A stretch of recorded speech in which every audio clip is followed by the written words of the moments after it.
Salam sejahtera bagi kita semua.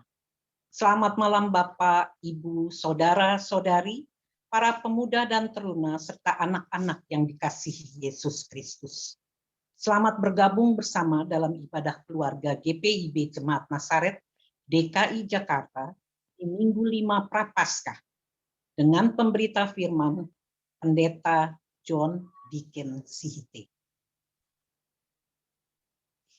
Manusia sebagai makhluk ciptaan Allah yang sempurna, yang dikaruniai akal dan pikiran yang sehat. Namun pikiran kita sebagai manusia sangatlah terbatas. Terkadang pikiran kita dikuasai oleh kegelapan yang berakibat fatal. Tapi sebaliknya jika pikiran kita sehat, maka akan timbul tindakan baik dalam kehidupan kita sehari-hari. Sebagai pengikut Kristus, hendaklah kita berpikir dan bertindak selaras dengan kehendak Tuhan, dengan meninggalkan cara berpikir yang egosentris, dan mulailah memikirkan apa yang dipikirkan Allah, yaitu keselamatan dan kebaikan bagi kita semua. Marilah Ibu Bapak, para pemuda-pemudi dan teruna, anak-anak, kita menyiapkan hati dan pikiran kita untuk beribadah kepada Tuhan saat teduh sejenak.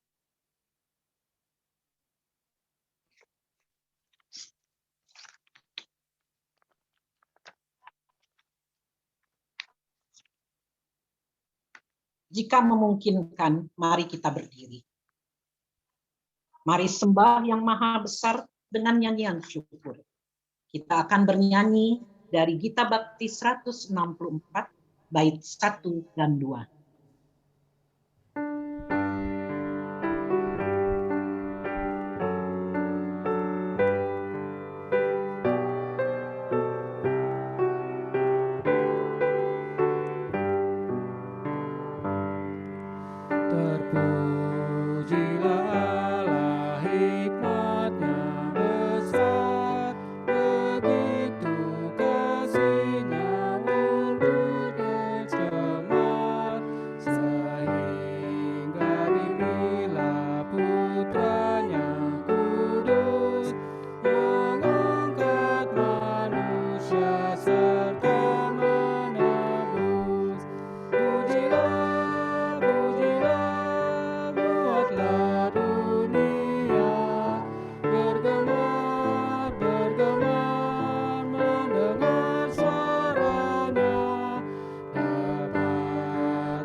Tante Betty boleh di-unmute dulu? Sorry. Udah? Sudah, John? Sudah, Tante. Mari kita berdoa. Ya Bapa di sorga, terima kasih atas penyertaan-Mu yang tak berkesudahan, hingga kami semua bisa berkumpul kembali dalam ibadah daring ini.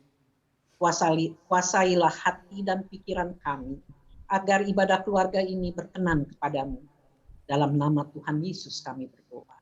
Amin. Masih tetap berdiri, kita akan membaca Mazmur 25 ayat 8 sampai 12. Sebagaimana kita membaca Mazmur, kita akan membaca secara berbalasan. Mazmur pasal 25 ayat 8 sampai 12. Tuhan itu baik dan benar. Sebab itu ia menunjukkan jalan kepada orang yang sesat. Ia membimbing orang-orang yang rendah hati menurut hukum. Dan ia mengajarkan jalannya kepada orang-orang yang rendah hati. Segala jalan Tuhan adalah kasih dan kebenaran. Bagi orang yang berpegang pada perjanjiannya dan peringatan-peringatannya. Oleh karena namamu ya Tuhan. Ampunilah kesalahanku, sebab besar kesalahan itu. Siapakah orang yang takut akan Tuhan? Kepadanya Tuhan menunjukkan jalan yang harus dipilihnya. Ibu Bapak dipersilakan duduk. Kita akan bernyanyi sebelum kita masuk dalam pemberitaan firman. Akan bernyanyi dari Gita Bakti 61, bait 1 dan 3.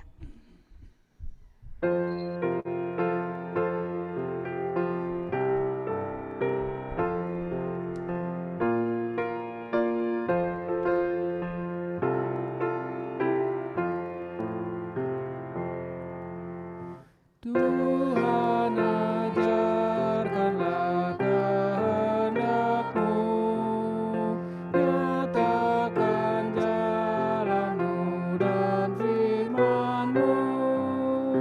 Ku serahkan hidupku pada bimbingan-Mu, dekatkan diriku kepadamu.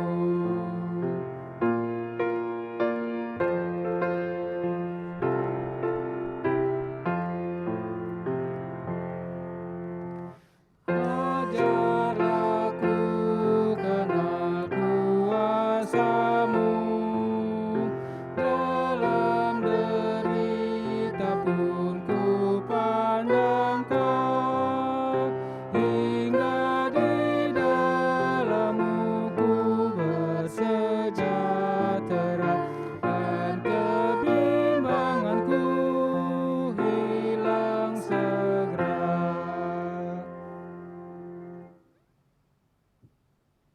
Marilah kita berdoa, mohon bimbingan Roh Kudus untuk pembacaan firman Tuhan dan pemberitaannya. Roh Kudus, bimbinglah kami untuk mengerti sabda Allah.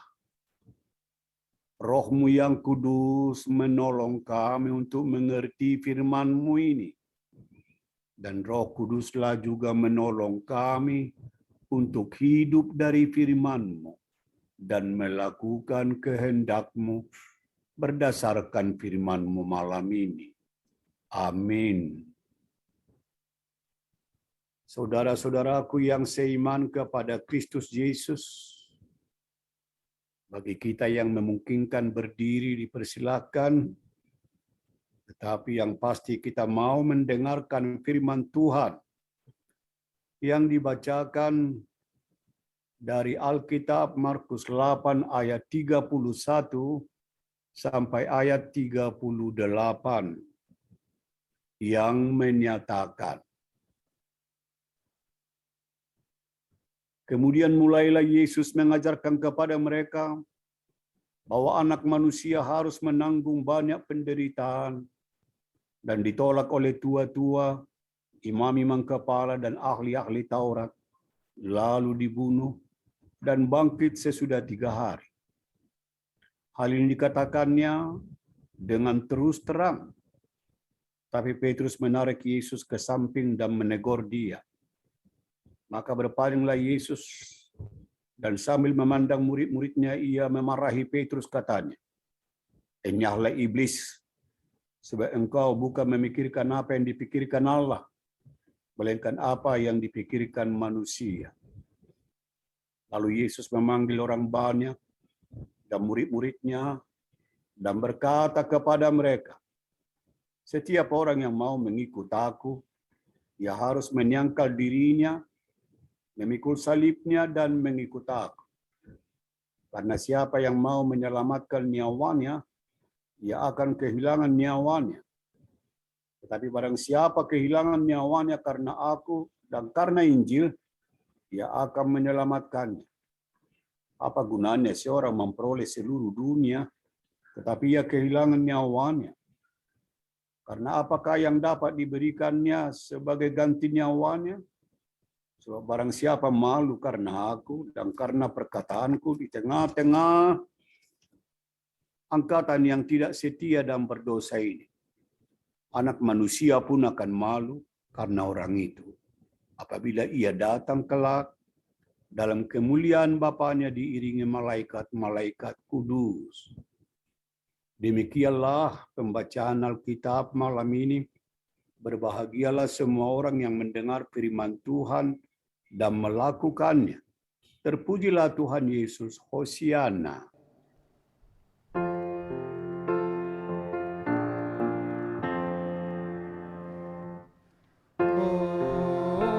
Hosiana, Hosiana,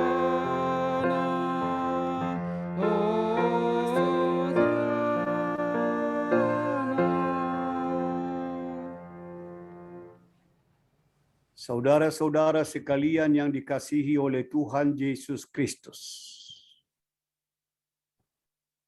Judul yang dirumuskan oleh Lembaga Alkitab Indonesia untuk membantu kita mengerti perikop ini yang diberikan yaitu atau dituliskan pemberitahuan pertama tentang penderitaan Yesus dan syarat-syarat mengikut Dia. Apabila kita memperhatikan yaitu bagian yang pertama di sini, dikatakan mulailah Yesus mengajarkan kepada mereka bahwa Anak Manusia harus menanggung banyak penderitaan dan ditolak oleh tua-tua imam-imam kepala dan ahli-ahli Taurat, lalu dibunuh dan bangkit sesudah 3 hari. Bagian atau ayat ini menjelaskan kepada kita bahwa apa yang akan dialami oleh Yesus sebagai tindakan kejahatan yang dilakukan oleh tua-tua, imam-imam dan ahli-ahli Taurat ialah pembunuhan yang akan dialami oleh Yesus itu sendiri. Jadi penderitaan yang akan dialami oleh Yesus sebagai tindakan kejahatan dari pihak ahli Taurat dan juga tua-tua, bahkan imam-imam, tentu semua itu diterima oleh Yesus tanpa ada perbantahan dan penolakan. Dan kemudian dikatakan bahwa apabila sesudah selesai penderitaan kesengsaraan itu sampai dibunuh, katakan hari yang ketiga bangkit dari antara orang mati. Jadi Yesus mau menjelaskan bahwa Anak Manusia atau saya sendiri akan dibunuh sampai mati, dikuburkan, tetapi tidak berakhir pada kematian. Hari ketiga akan bangkit. Hari ketiga itu akan juga hidup kembali. Dengan demikian, hendaknya murid-murid dapat mengerti bila mana mereka melihat atau menyaksikan gurunya ditangkap, lalu kemudian disalibkan atau dibunuh, sampai dimakamkan, harus ada keyakinan mereka bahwa akhir hidup Yesus bukanlah disalib, juga bukanlah di pemakaman. Dia akan bangkit atau dibangkitkan. Itulah penjelasan Yesus bagian yang pertama. Apa yang menjadi tujuan daripada penjelasan itu? Tak lain dan tak bukan bahwa tidak ada sesuatu yang akan terjadi pada diri Yesus sebelum diberitahukan olehnya. Bahkan yang akan terjadi dan diberitahukan oleh Yesus itu sudah dinubuatkan oleh semua nabi-nabi. Nabi-nabi di dalam perjanjian lama. Jadi tidak ada sesuatu yang tiba-tiba terjadi dalam diri Yesus. Karena sudah dinubuatkan oleh nabi-nabi. Bahkan dia sendiri menjelaskan, saya akan dibunuh. Tapi saya juga akan bangkit. Akan hidup kembali. Itu sebabnya Petrus mendengarkan hal itu sangatlah keberatan. Dia menegur Yesus. Mengapa Yesus katakan seperti itu?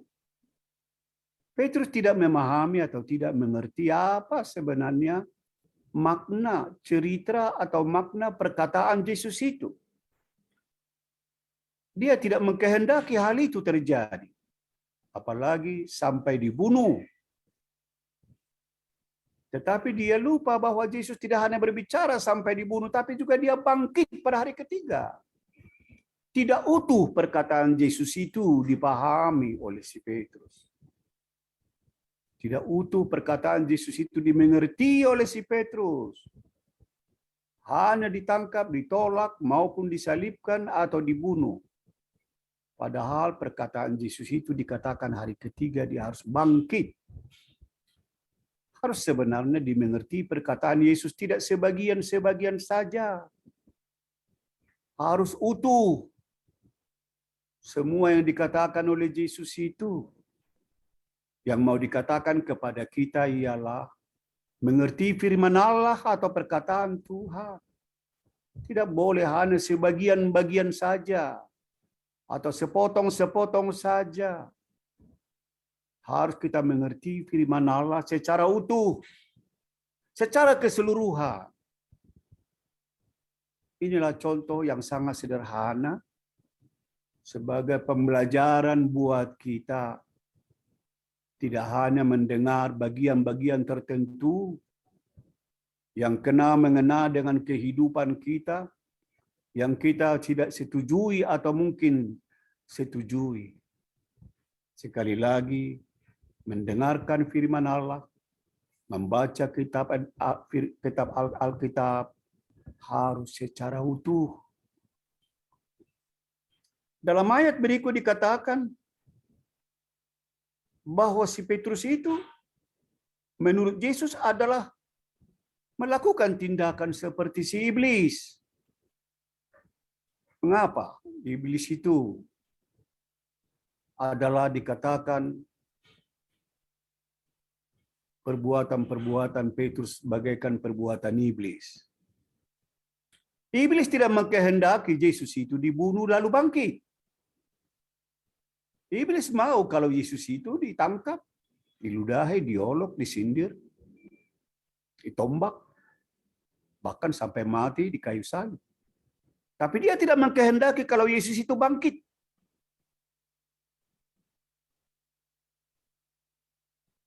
Makanya dikatakan di sini. Berpalinglah Yesus dan sambil memandang murid-muridnya, ia memarahi Petrus, katanya, "Enyahlah engkau iblis.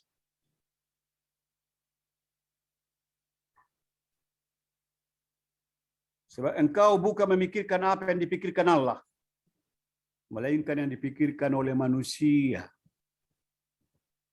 Jadi Petrus di sini hanya memikirkan berdasarkan kepentingannya, berdasarkan pemahamannya, berdasarkan apa yang didengarnya, apa yang dia dilihat, apa yang disaksikan. Dia tidak mengerti apa yang dikatakan Yesus, bahwa dia akan ditolak oleh imam-imam atau kepala-kepala imam, tua-tua. Dia tidak mengerti tentang semua itu. Padahal Allah mengizinkan hal itu terjadi. Dan Yesus juga siap untuk semua itu. Karena Satu saat dia juga akan dibangkitkan. Saudara-saudaraku yang seman, ayat 31, 32, ayat 33 sudah cukup jelas buat kita bahwa Yesus menjelaskan ulang kembali apa yang dinubuatkan oleh para nabi, bahwa Yesus menceritakan segala sesuatu apa yang akan terjadi dalam dirinya. Tetapi hal itu tidak dimengerti oleh Petrus sampai menegur Yesus. Lalu Yesus mengatakan, "Hai iblis." Memang pekerjaan iblis itu adalah untuk merusak, untuk mengacau, untuk menghancurkan. Contoh misalnya waktu Yesus ditangkap di Getsemani, Petrus bertindak, menghunuskan pedangnya, memenggal telinga imam besar. Dia berusaha agar penderitaan kematian tidak terjadi pada diri Yesus. Dia berusaha agar apa yang dikatakan oleh imam-imam kepala dan tua-tua itu tidak terjadi dalam diri Yesus. Pembelaan diberikan kepadanya. Ini tindakan selanjutnya oleh Petrus. Pertama dia tegur, kedua dia mau membela Yesus dengan memenggal telinga imam besar. Tapi kata Yesus itu kita tahu, Petrus, Petrus, sarungkan pedangmu.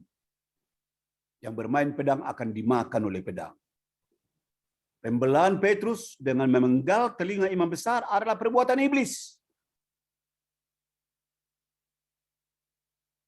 Teringat kita kembali kepada apa yang dikatakan oleh Yesus. Nyahlah engkau hai iblis. Saudara-saudaraku yang seiman kepada Kristus Yesus. Pelajaran yang kita ambil dari sini, saudara-saudaraku, pada malam hari ini, dengan sederhana saya bawa renungan ini mau dikatakan kepada kita. Kalau ada sesuatu yang terjadi di dalam diri kita, di lingkungan kita, dalam persekutuan kita, persekutuan keluarga, persekutuan jemaat, persekutuan masyarakat, bangsa, negara, hendaknya kita jangan terlalu keburu untuk menentukan sikap, mengambil langkah dan tindakan-tindakan. Dari perikop ini mau diajarkan kepada kita, hendaknya kita mengerti atau belajar mengerti apa sebenarnya yang dimaksudkan oleh Tuhan Allah atas segala kejadian-kejadian yang ada sekarang ini.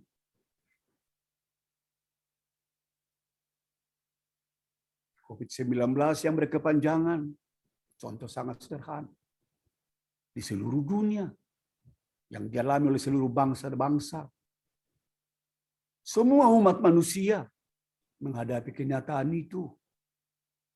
Orang yang maju, orang yang berkembang, orang pintar.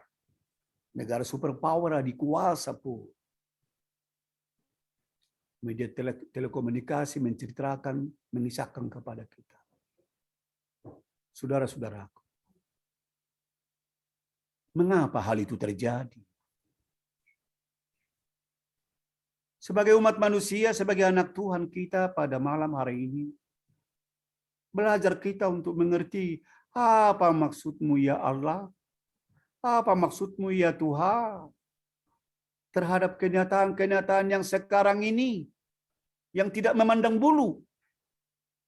Orang kaya atau orang bodoh, miskin. Orang terpelajar atau tidak terpelajar. Negara terkebelakang, negara yang superpower dan terdepan. Tanpa ada pengecualian. Kaisar atau raja, ratu pun, penguasa pun, presiden pun, siapapun, sampai rakyat kecil pun. Menghadapi kenyataan ini. Apa sebenarnya? Istri saya mengatakan tadi malam waktu kami bercakap-cakap. Perlu saya beritahukan kepada jemaat yang mungkin tahu istri saya sakit kurang lebih 19 hari. Dengan pertolongan Tuhan, dokter nyatakan sudah bisa pulang ke rumah di Cinere. Kami bercakap-cakap, istri saya katakan begini satu perenungan. Mengapa terjadi hal ini semua di seluruh dunia ini? Apakah manusia sudah terlalu jahat? Dan sehingga kejahatan manusia di seluruh dunia adalah sesungguhnya dilihat oleh Allah yang tidak pernah kompromi atas kejahatan manusia. Atau apa maksud Allah di sini? Demikianlah percakapan singkat antara saya dengan istri saya tadi malam. Secara singkat juga. Harus kita belajar untuk mengerti mengapa hal itu terjadi. Pemutusan hubungan kerja, bahkan juga berbagai peristiwa-peristiwa yang begitu memprihatinkan. Sama-sama kita tahu itu.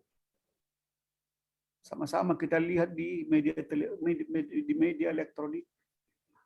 Sama-sama kita banyak contoh untuk kita lihat. Mengapa semua hal itu terjadi? Apa maksud Tuhan semua di situ? Perikop ini tidak langsung menjawab itu Ibu dan Bapak. Karena bagian pertama tadi hanya kita dengar Yesus memberitahukan apa yang akan terjadi dalam dirinya.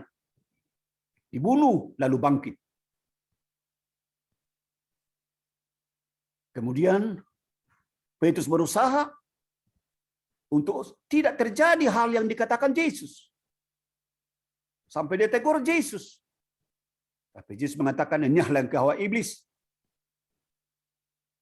Kau bekerja bertindak berdasarkan pikiranmu, berarti dari si iblis itu. Sebenarnya pikiranmu itu harus dituntun oleh pikiran Allah, perkataan Allah, oleh hikmat Allah, oleh roh Allah. Agar tidak mengandalkan pikiranmu, tidak mengandalkan rasiomu, tidak mengandalkan pengetahuanmu, analisismu. Tidak. Dengan pikiranmu engkau tidak bisa mengerti pikiran Allah. Bukan jalanmu jalan Tuhan itu. Seperti itu mau dikatakan oleh Yesus. Orang yang bertindak atas pikirannya dan bukan berdasarkan pikiran Kristus, bukan berdasarkan tuntunan Roh Kudus, itu pekerjaan si iblis. Nyahlah engkau iblis. Tidak ada tempat bagimu apabila aku datang. Engkau tidak akan tinggal bersama dengan aku. Pelajaran-pelajaran sederhana inilah Ibu dan Bapak bisa kembangkan itu. Sampai mendalam. Itu hanya bagian-bagian tertentu saja. Lalu kemudian, saudara-saudaraku, kita masuk berikutnya sesuai dengan topik yang dibuat juga oleh lembaga kitab, syarat-syarat mengikut Yesus atau mengikuti Dia. Mulai ayat 34 dan seterusnya.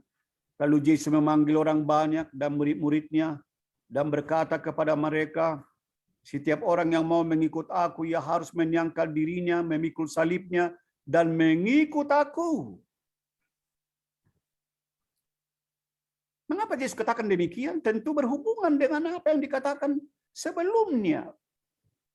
Bahwa anak manusia itu akan mengalami penderitaan, ditolak oleh tua-tua, imam-imam kepala, ahli-ahli Taurat, lalu dibunuh. Jadi kalau kamu percaya kepada aku dan mengikut aku, berarti kamu harus bersedia atau siap ditolak. Siap menanggung penderitaan. Karena apa itu pun penderitaan itu tidak dijelaskan di sini. Bisa kita kembangkan penderitaan dalam berbagai hal, dalam berbagai bentuk-bentuk. Kalau Yesus penderitaannya tadi ditolak, dianiaya sampai dibunuh.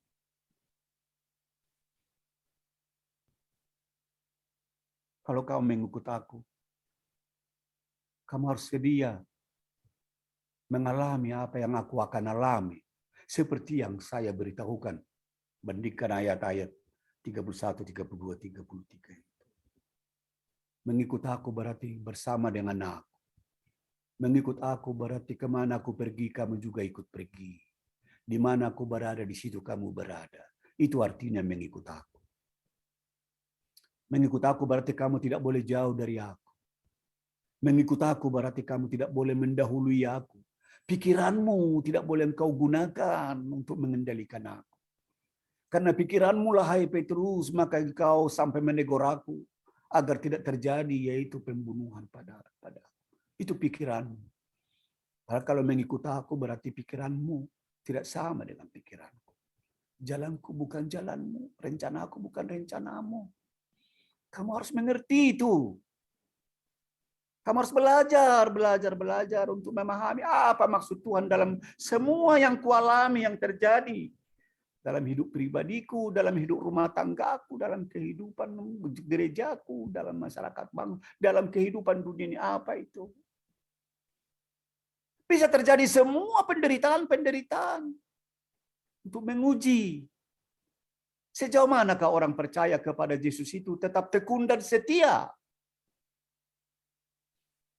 Apakah karena penderitaan itu lalu menjadi tidak setia?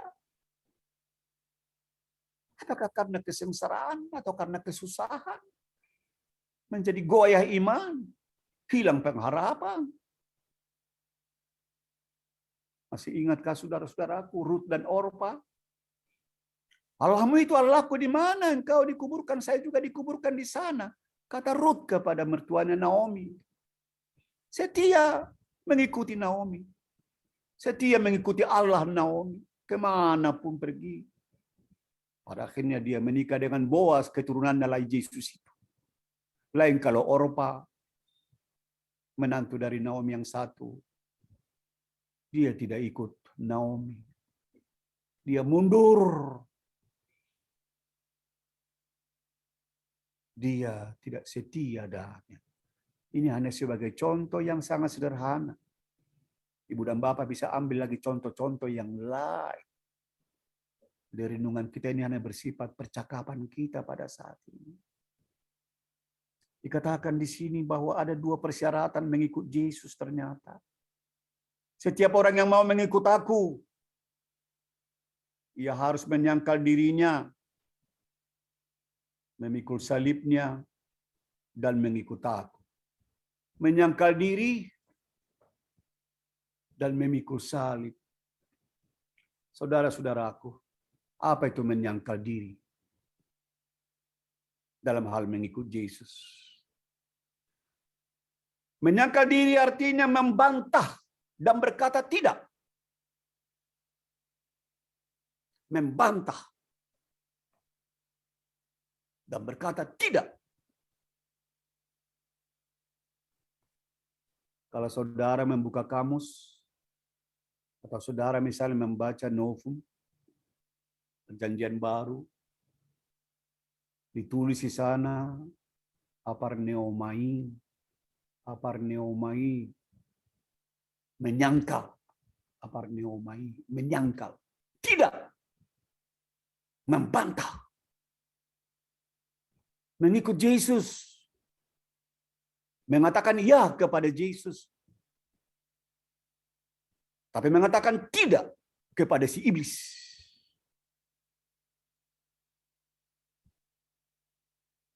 Membantah iblis. Iblis yang sering menggoda kita, mencobai kita dengan segala macam caranya. Bandingkan cobaan iblis kepada Yesus setelah dibaptis dari Sungai Yordan. Dicobai soal makanan, kalau betul engkau anak Allah, jadikanlah batu menjadi roti. Soal ekonomi, krisis ekonomi, tidak ada pekerjaan, kurang uang atau habis uang. Sudah tidak tahu mau makan apa, minum apa. Sudah tidak tahu lagi membayar ini, membayar itu, dan sebagainya. Ada godaan-godaan datang. Cobaan-cobaan datang. Agar kita tidak lagi mentaati perkataan Tuhan. Atau untuk mengikuti godaan-godaan ajaran iblis. Tapi apa kata Yesus? Dia pakai istilah menyangkal dirinya nyata di sana. Manusia hidup bukan hanya oleh roti saja, tapi oleh firman Allah. Pertama, kedua, ketiga, sampai dia kata, enyahlah engkau. Tidak. Dia bantah si iblis itu. Itu menyangkal diri namanya, Ibu dan Bapak. Tidak mau dia ikut atau taat dan patuh kepada godaan-godaan atau cobaan. Cobaan-cobaan, godaan-godaan tidak terbatas. Kepada Yesus pun berlaku. Kepada siapapun itu bisa terjadi. Dan versi daripada cobaan godaan itu bermacam-macam. Mari kita renungkan masing-masing cobaan apa, godaan apa, ujian apa yang ada pada kita selama ini. Apakah pernah ikut arus? Apakah karena orang itu pernah juga jadi mengikut suara si iblis itu, mengikuti si cobaan itu? Yesus katakan pada malam hari ini dalam pembacaan, barang siapa mengikut aku hendaklah menyangkal diri. Apa tadi menyangkal diri? Aparneomai, membantah dan berkata tidak. Membantah apa yang dikatakan oleh si iblis. Tidak kepada segala bentuk cobaan apapun. Tapi untuk mengatakan itu tidak mungkin kita bisa berhasil kalau kita tidak bersama dengan Yesus. Atau kalau tidak bersama dengan Yesus. Ikutlah aku. Jangan jauh daripada aku. Kemana aku pergi, ikuti aku. Di mana aku berada, di situ aku berada. Maka engkau akan berani berkata, tidak. Maka engkau akan membantah. Dan musuh-musuhmu, lawanmu, cobaan itu akan lalu daripada. Bandingkan si Hawa itu pada saat dia terpisah. Disitulah dia dicoba dan mengatakan iya kepada suara ular yang dipakai oleh si iblis. Tak ada satupun di antara kita yang kuat, Ibu dan Bapak, menghadapi si pencoba itu, si iblis, diabolos, pembohong, si pencuri, penipu dia. Paling banyak gelar si diabolos, si Satan itu. Paling banyak. Barang siapa mau mengikut aku, hendaknya kamu menyangkal diri. Katakan tidak. Bantah dia. Jangan kompromi kepada yang jahat-jahat itu. Saya tidak perlu menjelaskan lebih jauh. Tapi Ibu dan Bapak dapat merenungkan cobaan apa, godaan apa, ujian apa yang selama ini kepada saya pribadi, kepada keluarga kami, kepada jemaat, kepada bangsa negara ini. Iblis bekerja dengan segala macam versi dan cara tertentu supaya kita menolak apa yang direncanakan Yesus dalam diri kita. Seperti Petrus, dengan cara berpikir yang tidak sesuai dengan pikiran Allah. Tidak mengatakan iya kepada apa yang dikatakan Yesus. Malah justru sesungguhnya dia marah. Bukan pikiran Kristus yang ada dalam pikirannya. Sehingga dia tidak mengerti perkataan Yesus. Saudaraku, itu bagian menyangkal diri. Jangan biarkan dirimu. Jangan bilang iya kepada si iblis. Jangan bilang iya kepada cobaan-cobaan yang menjatuhkan, yang menghancurkan, yang memutuskan mata rantai persekutuan, yang juga mau menghancurkan persekutuan keluarga, gereja, dan bangsa dan negara. Bantah semua itu dalam nama Yesus. Dengan cara apa tadi? Ikutlah Yesus, dekatkan dirimu pada. Seperti Yohanes 15, akulah pokok anggur yang benar, kamulah ranting-rantingnya. Ranting itu kalau melekat pada pohon itu tidak akan kering. Dia berdaun, dia akan berbuah. Yang kita bagaikan ranting kalau melekat, menyatu di dalam Yesus oleh firman-Nya, di dalam firman-Nya, maka kita tidak akan kering dan tidak akan lalu berkata, enyahlah engkau. Tidak. Tidak mungkin kita katakan tidak kepada si iblis kalau kita bagaikan ranting yang terpisah dari pohon itu. Tinggallah dalam aku dan perkataanku tinggal dalam kamu, kata Yesus. Minta saja, apa saja pun Bapa aku akan memberikan kepada. Sangat sederhana apa yang dikatakan Yesus. Syarat yang kedua dikatakan tadi, mengikut aku juga katanya harus memikul salib dan mengikut aku. Menyangkal diri tadi kita katakan tidak dan membantah, melawan. Dan tidak pernah kita tertarik kepada perkataan godaan iblis. Kalau dikatakan di sini ialah memikul salib. Apa itu memikul? Memikul salib. Sudah ada gambaran buat kita tentang salib itu. Kita sudah tahu dan kenal itu. salib itu, cross itu. Tapi kita tidak hanya kenal dan tahu model atau gambar daripada salib itu. Cross itu sendiri. Pikulah. Istilah pikul ini mau dikatakan sini, angkatlah.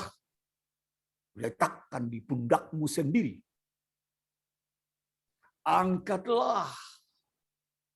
Letakkan di atas pundakmu sendiri. Dan itu bagaikan beban yang sudah ada. Dan kau harus bawa kemana kau pergi. Itu yang dimasukkan dengan airo. Airo artinya pikulah.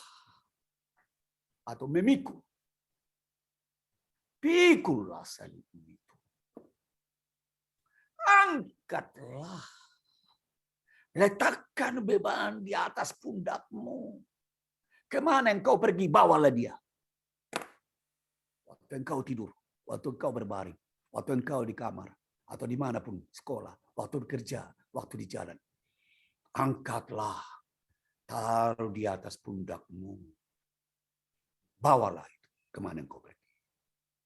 Itulah artinya pikullah salib itu. Artinya tidak ada satu tempat atau ruang dan waktu untuk melepaskannya. Atau menjauhkan diri dari situ. Pikul. Pikul. Jangan serahkan kepada orang lain atau jangan lepaskan terlalu berat. Oh tidak. Jangan.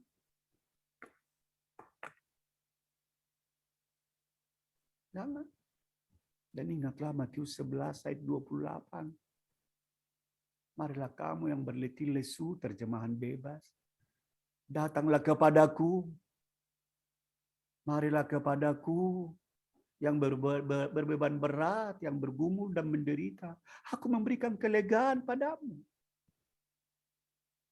Dan ayat 29, pikulah kuk. Dan kuk itu adalah ringan. Dalam konteks kita, walaupun tidak sama, pikullah salib itu, jangan lepas. Jadi kalau engkau datang kepada aku, dan engkau mau hidup, yaitu menjadi tenang, damai. Tapi jangan lepaskan salib itu kalau engkau datang kepada aku, ya. Karena aku sudah memikul salib itu. Kamulah sebenarnya yang harus disalib, bukan aku. Salib itu pertanda orang yang dikutuk. Tapi rela aku bagaikan orang yang dikutuk karena kamu. Kamu tidak perlu lagi memikul salib itu sampai ke Bukit Golgota. Tapi ikutlah aku. Datang kepada aku. Pikullah, letakkan di atas pundakmu. Berjalanlah. Maka jiwamu akan tenang. Tapi untuk itulah dalam ayat 29 dikatakan, belajarlah kepadaku. Aku ini lemah lembut dan rendah hati. Orang yang mengikut Yesus itu, orang yang menyangkal diri dan memikul salib setiap hari, adalah orang yang lemah lembut dan rendah hati. Ayat 29, Matius 11. Pikullah kuk, dan kuk itu adalah ringan. Kenapa ringan itu? Karena bersama dengan Yesus. Kenapa itu bisa kita bawa berjalan? Karena bersama dengan Yesus. Bukan karena kita lagi pendeta tua di Athena atau tokoh gereja. Tidak. Karena kita bagaikan ranting yang melekat pada pohon itu Yesus. Maka yang memikulnya adalah Yesus, bukan lagi kita. Asal ikutlah aku, kata Yesus. Saudara-saudaraku. Karena itu di dalam Matius 24 ayat 13. Tetapi orang yang bertahan sampai kesudahannya. Orang yang bertahan memikul salib dan menyangkal diri sampai kesudahannya akan selamat. Matius 24 ayat 13. Bertahan sampai kesudahannya. Menyangkal diri. Mengatakan tidak. Dan membantah. Harus sampai kesudahan. menaruh beban di atas pundak kita. Dan seterusnya, sampai kesudahannya, harus tetap. Baru katakan, selamatlah kau. Demikianlah firman Tuhan. Berbahagialah kita yang dengarkan firman Tuhan.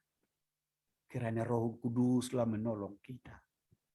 Supaya bisa kita menyangkal diri. Mengatakan tidak kepada roh jahat, roh iblis.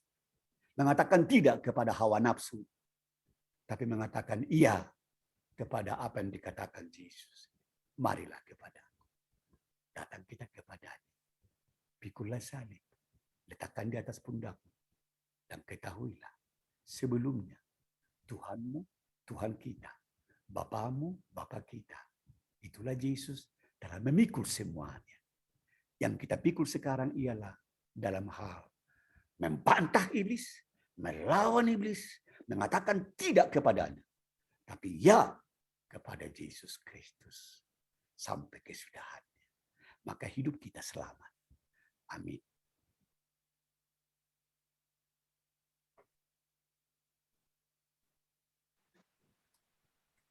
Demikianlah firman Tuhan, kita muliakan Tuhan.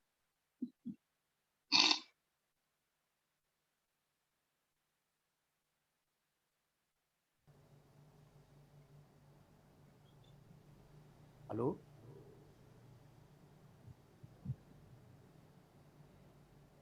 Ibu Bapak, kita akan bernyanyi dari Gita Bakti 68, bait 1 dan 2.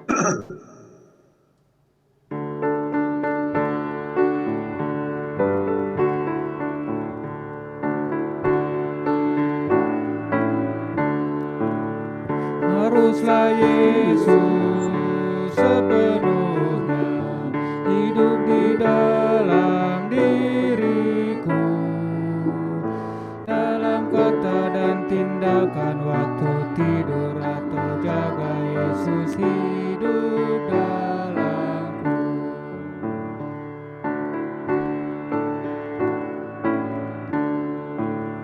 Ku harus hidup sepenuhnya di dalam Yesus Tuhanku, dalam kasih kebenaran, pengampunan, kekudusan, dalam Yesus hidupku.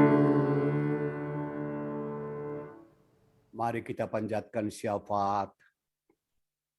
Bapa kami yang di surga, yang mengajarkan kepada kami untuk tetap menyangkal diri dan memikul salib sambil mengikut Dikau. Terima kasih Tuhan, karena Tuhan Yesus sangat mengasihi kami, maka Engkau mengajarkan kebenaran bagi kami, untuk kami berkata kepada roh jahat, roh iblis, tidak, dan mengatakan iya kepada Dikau, ya Yesus, mengikuti Yesus di sepanjang hidup ini. Demikianlah Engkau mengajarkan kepada kami untuk memikul salib, berarti meletakkan beban itu di atas pundak kami. Engkaulah yang sudah memikul salib itu, Engkaulah yang sudah tersalibkan itu, yang sebenarnya umat manusialah kami yang harus tersalib bagaikan orang yang terkutuk. Tapi Engkau rela mendapat gelar seolah-olah terkutuk hanya karena kasih-Mu untuk menyelamatkan kami. Terima kasih Tuhan Yesus. Ajar kami setia padamu, mengikut Yesus di sepanjang kehidupan kami. Di waktu susah, di waktu senang. Di waktu berkelimpahan, di waktu berkekurangan. Di waktu sehat maupun juga di waktu sakit. Dalam keadaan apapun Tuhan Yesus, tolong kami, kuatkan kami untuk menyangkal diri dan memikul salib setiap hari.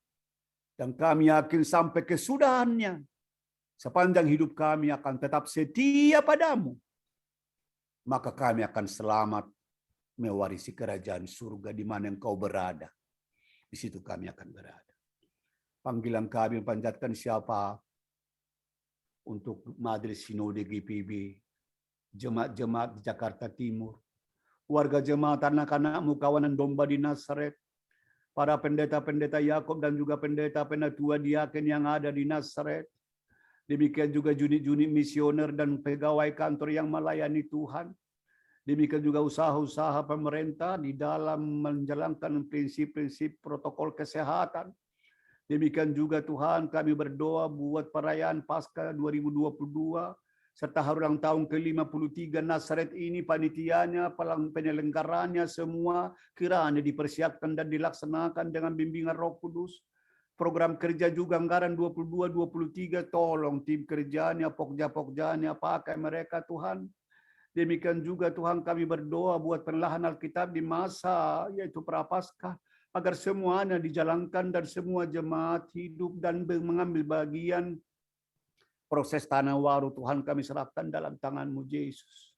Demikian anak-anak-Mu yang sakit, Ibu Ritonang, Bapak Rensi, Bapak Denny, demikian juga Mireike, Priscilla Yusuf, Bapak Butar-Butar, Ibu Kando Waro, Bapak Karel, Ibu Rustamaji, Pendeta Lis Alo, Ibu Ibu Joyce Lantang, Bapak juga Stevie Haitaria, Bapak juga yaitu Sami Lensamputi, demikian juga Ibu Yolanda Tribiuji Mandang, Ibu Irawati Tibuluji, Ibu Maria Porawio, demikian juga anak-anak-Mu, Jenete, Johane, Alivia De Pretes, tolonglah mereka semua, Bapak Alexander Rega, demikian juga Ibu Titi Nugroho, Ibu Judi Tambunan, demikian juga Ibu Rin De Pretes, Ibu Teliwenas Pelealu, Ibu Poyo Olei, Ibu Adolfir Kalangi,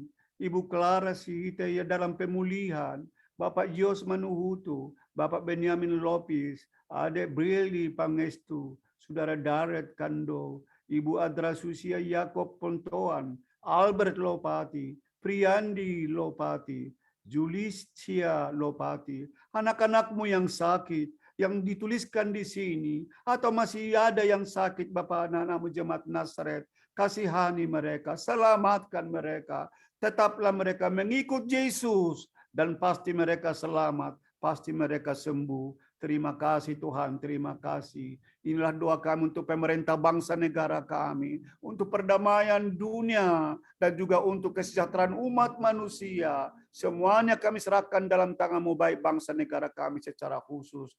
Dalam Kristus Yesus, ya Tuhan, dalam pengasihan-Mu kami mohon, dengarkanlah doa kami dan pelihara kami. Dalam Kristus Yesus yang mengajar kami berdoa. Bapa kami yang di surga, dikuduskanlah nama-Mu. Datanglah kerajaan-Mu, jadilah kehendak-Mu di bumi seperti di surga. Berilah kami pada hari ini makanan kami yang secukupnya, dan ampunilah kami akan kesalahan kami, seperti kami juga mengampuni orang yang bersalah kepada kami. Dan janganlah membawa kami ke dalam pencobaan, tapi lepaskanlah kami daripada yang jahat.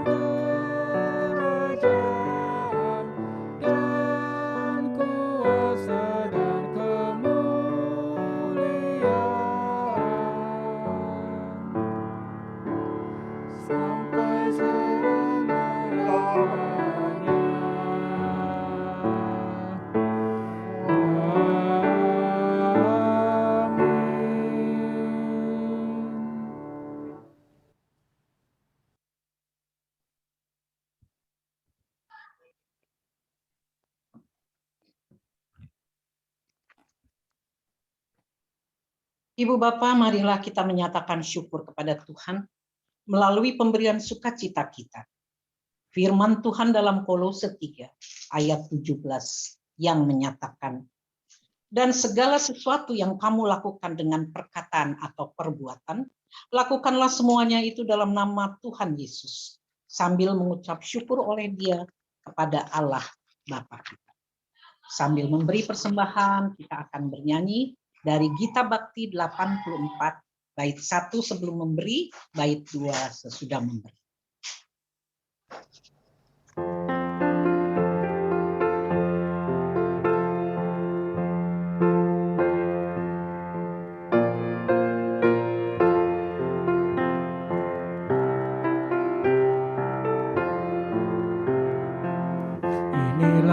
ungkapan syukurku yang ku berikan kepadamu, ku berikan dari hatiku, terimalah. Ku persembahkan kepadamu dengan seluruh jiwa ragaku, kiranya berkenan di hadirat-Mu.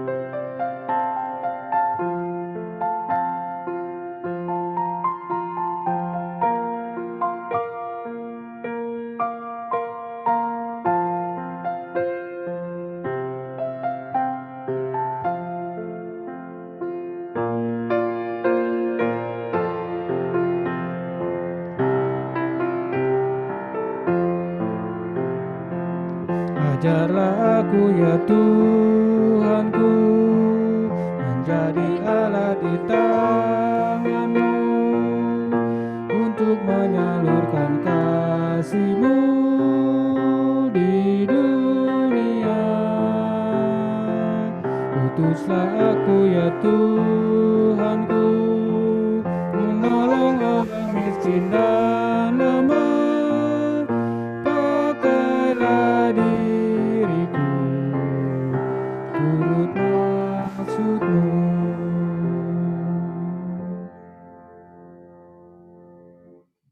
Jemaat Tuhan, mari berdiri. Jika memungkinkan, marilah kita menyerahkan ungkapan syukur kita dalam doa. Ya Bapa yang penuh kasih, terima kasih atas berkat dan kasih-Mu bagi kami. Terimalah ungkapan rasa syukur kami ini, dan pakailah seluruh hidup kami hanya untuk pekerjaan-Mu, yang menghadirkan damai sejahtera bagi segenap ciptaan-Mu. Amin. Ibu Bapak dipersilakan duduk kembali.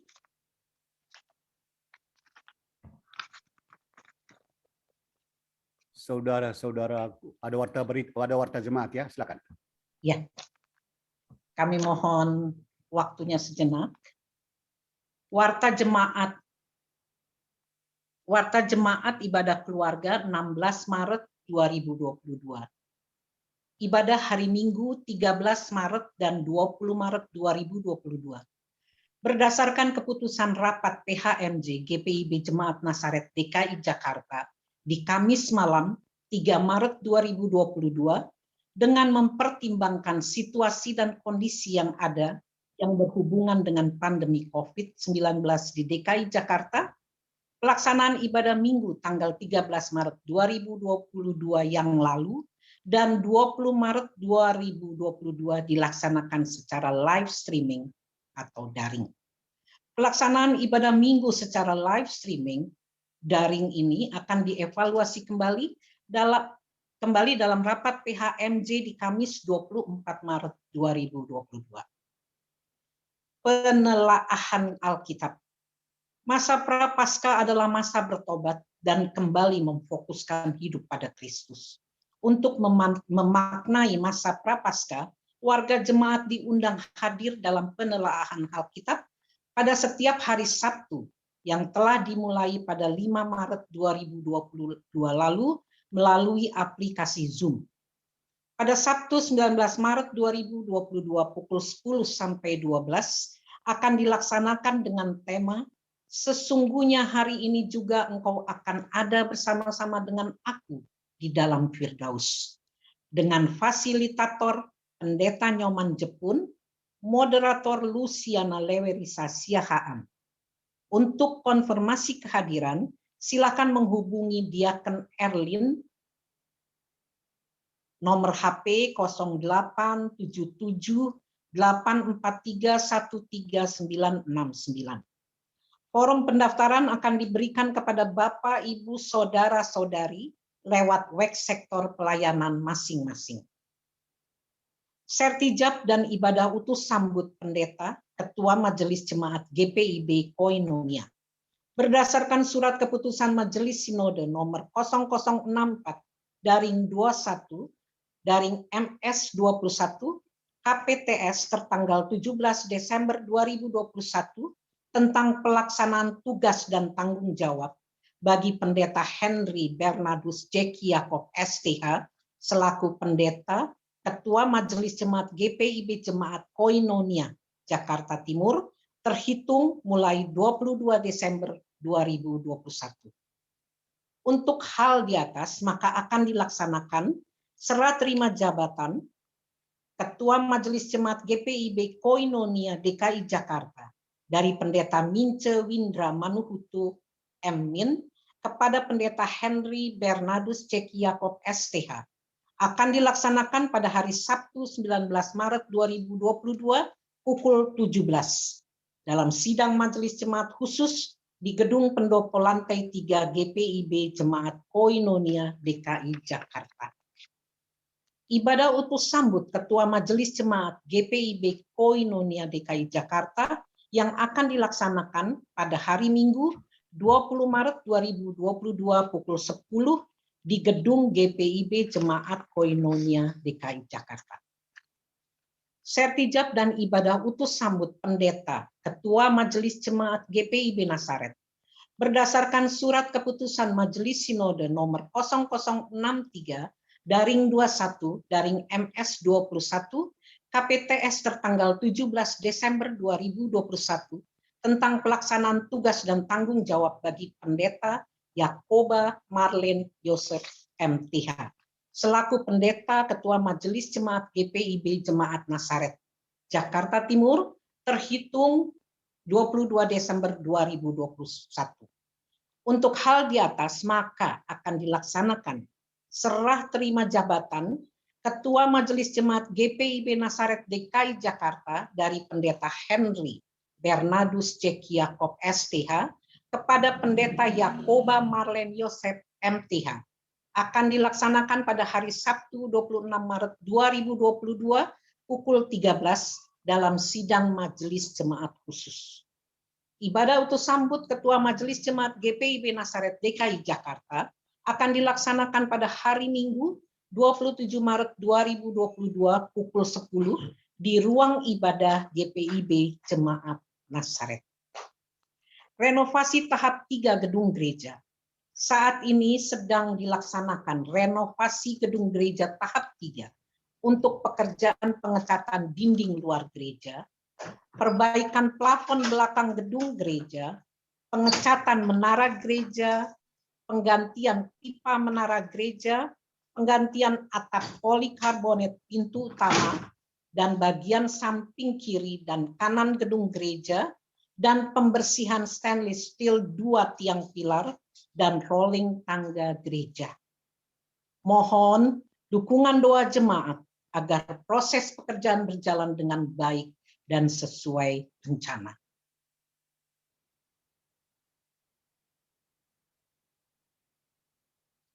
Untuk informasi terkait peribadahan, pelayanan, kegiatan dan keuangan GPIB Jemaat Nasaret DKI Jakarta selengkapnya dapat dilihat dalam warta jemaat yang telah di-share atau dibagikan di WhatsApp group di masing-masing sektor pelayanan. Pemberita firman malam ini Pendeta John Dickensiite, Pendeta Emeritus GPIB. Kepada pemberita firman, tim live streaming, pemain instrumen, pemandu lagu, majelis jemaat mengucapkan terima kasih atas pelayanannya. Tuhan Yesus memberkati. Ibu Bapak, Ibu Bapak mari berdiri, kita tiba pada pengutusan. Saudara-saudaraku yang dikasihi oleh Yesus Kristus, kembalilah dengan sejahtera yang berasal dari Yesus, dan lakukanlah firman Tuhan yang kita dengar, yaitu ikutlah Yesus dengan menyangkal diri dan juga memikul salib setiap hari, dan kita hendaknya bertekun sampai kesudahannya supaya kita selamat. Kita muliakan Yesus. Yesus inginkan dikau bersinar terang.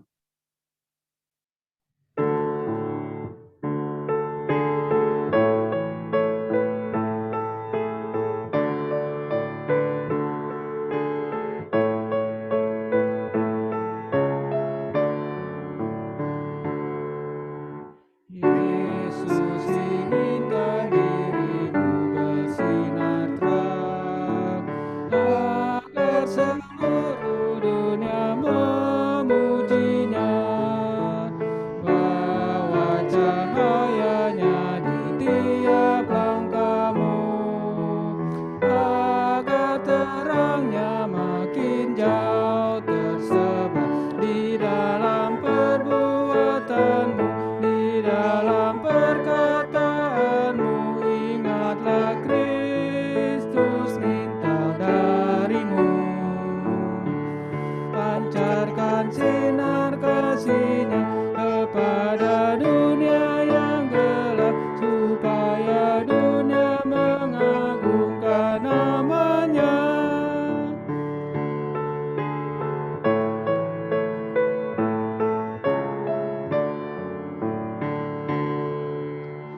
Yesus ingin kau menjadi saksinya bagi semua orang yang berkesah. Jadikan firman-Nya pelita bagimu, agar hidupmu jadi saksi teguh di dalam perbuatanmu, di dalam perkataanmu. Ingatlah Kristus minta padamu, pancarkan sinar kasih-Nya kepada dunia yang gelap, supaya dunia mengagungkan nama-Nya. Saudara-saudaraku, sahabat dari Kristus Yesus, arahkanlah hatimu dan pikiranmu kepada Tuhan, dan terimalah berkat-Nya malam ini juga. Kasih karunia Tuhan Yesus Kristus dan kasih Allah dan persekutuan Roh Kudus menyertai saudara sekalian sekarang ini sampai selama-lamanya.